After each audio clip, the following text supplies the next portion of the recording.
Здравствуйте, а у вас есть семечки, Колян? К сожалению, закончились. Закончились? Понятно. Слышь, Колян, отсыпь семян. Да не вопрос, держи, братан. Это реально полезный продукт для неиспорченных гламуром пацанов и их подруг. Все без исключения, пацаны, принимают в пищу эти плоды.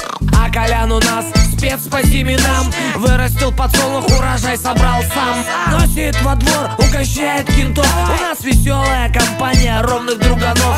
И когда делать нечего, на улице вечер за поеданием семян проходят наши встречи. Колясик знает наши предпочтения, слегка обжаренный, посыпанный соленья. И вот в итоге новый сорт готов. Называются Колян, без лишних понтов. Слышь, Колян, отсыпь семян. Да не вопрос, держи, братан. Это реально полезный продукт для неиспорченных гламуром пацанов и их подруг. Это не просто плоды растения, что прорастают на наших дачах. Из них даже кто-то варит варенье. Зашел в магаз, взял Коляна на сдачу. Вот и начал бачить семенами наш Колян.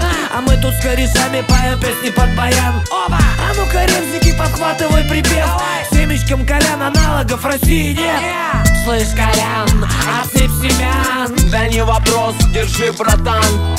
Это реально полезный продукт для неиспорченных гламуром пацанов и их подруг.